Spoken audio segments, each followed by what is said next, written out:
The late 1990s were a transformative time for handheld gaming. Nintendo's Game Boy Color dominated sales, riding the Pokemon craze to astronomical heights. Sega had already bowed out the market after the Game Gear's decline.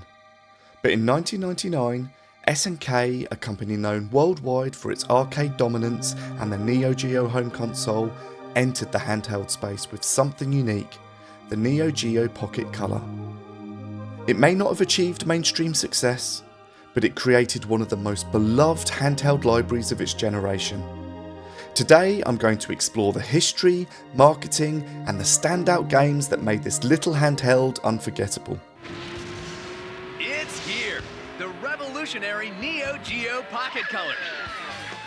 With 16-bit power, linkable to the Sega Dreamcast, revolving joystick,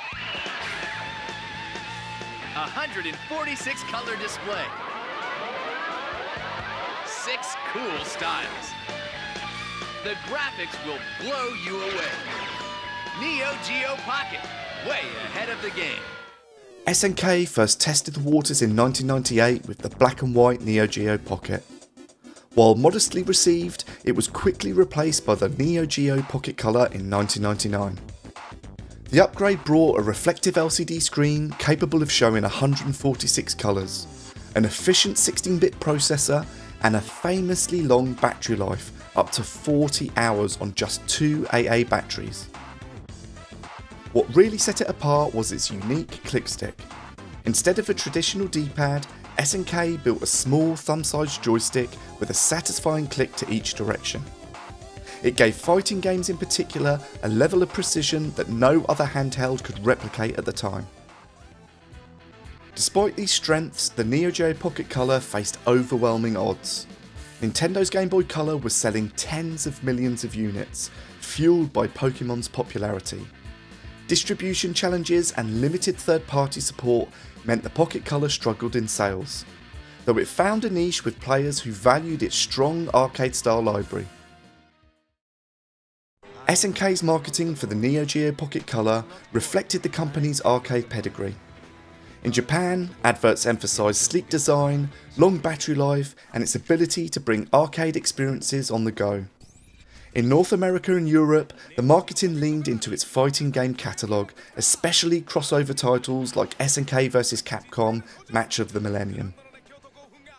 Some adverts directly compared the system to Nintendo's Game Boy Color, highlighting the sharper screen, superior controls and longer playtime. However, SNK didn't have Nintendo's marketing reach, and their campaigns often struggled to break through. Still, the box art and promotional material captured the bold, colourful energy of SNK's arcade legacy, and today remain an important part of the system's identity. Now that we've explored the console itself, let's dive into the real reason the Neo Geo Pocket Color is still remembered: its games. Over its short lifespan, the system saw around 82 official releases worldwide, with some remaining exclusive to Japan. Now I'm going to highlight some of the best games available, each one showing off why the handheld has a cult following today. One of the handheld's crown jewels, SNK vs Capcom Match of the Millennium brought together fighters from both companies into one portable experience. The roster was impressive, pulling in fan favourites from Street Fighter, Samurai Showdown and King of Fighters. The controls felt sharp thanks to the click stick, and the game included multiple fighting modes, team battles and even unlockable minigames. It wasn't just a scaled down fighter, it was a fully fleshed out title that gave handheld players one of the most content rich experiences of the time. Colori stood out as one of the most original games on the Neo Geo Pocket Color. It's a tactical RPG centred on mech combat, where players planned movement and attacks using a unique order system. The strategy involved predicting enemy moves and carefully choosing your commands before watching them play out. This gave it a distinctive feel compared to more traditional turn-based systems. Combined with a surprisingly emotional story and anime-inspired visuals, Colori remains one of the most sought-after titles for the handheld and a showcase of its versatility.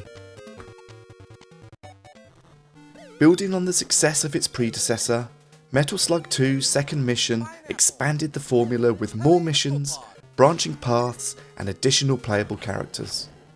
It captured the chaotic run-and-gun energy of the arcade series while adapting perfectly to the handheld. Despite the handheld's limitations, the game managed to include vehicles, multiple weapons, and satisfying enemy encounters. Many players consider Second Mission the pinnacle of the system's action offerings, showing just how much SNK could squeeze out of the hardware when it came to fast-paced gameplay. Arcade puzzle fans were delighted by Magical Drop Pocket, a portable version of Data East's classic matching series. The gameplay involved quickly grabbing and throwing coloured balls to create chains, demanding both reflexes and pattern recognition. It was fast, colourful and addictive, perfectly suited to short handheld play sessions. The Pocket Color handled the bright visuals well, and the responsive controls made this puzzle game one of the system's most replayable.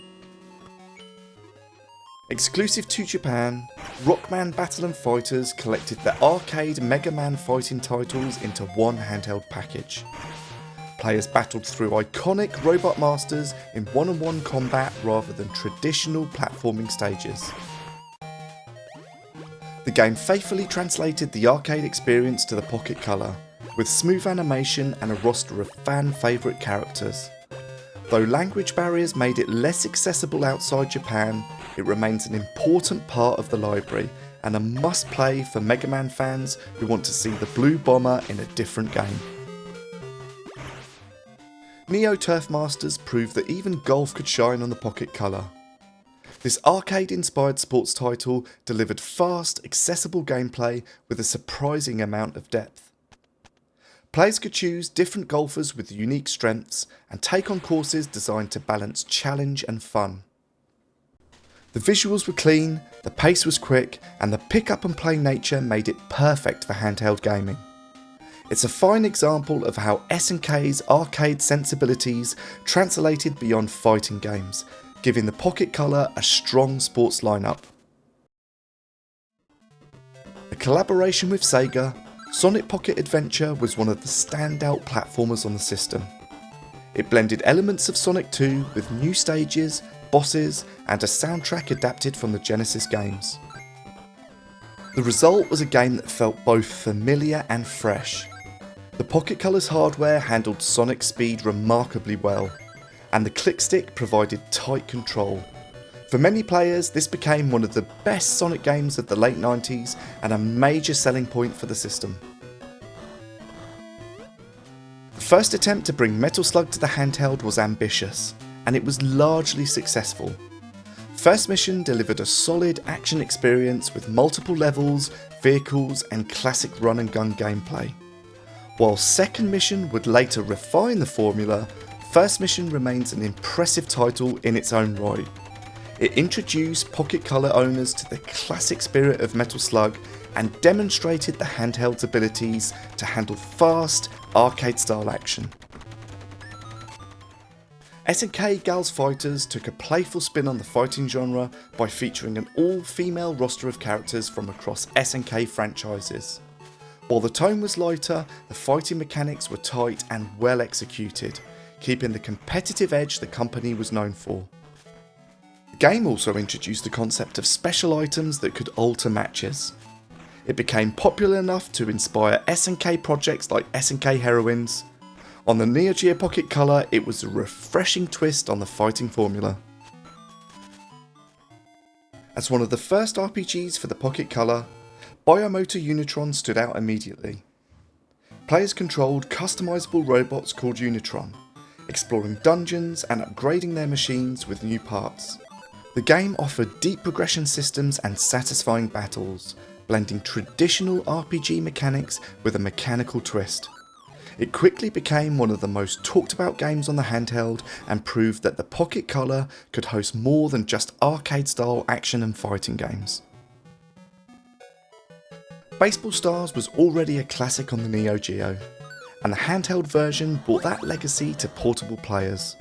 The Pocket Color edition featured simple but enjoyable baseball gameplay with multiple teams and modes.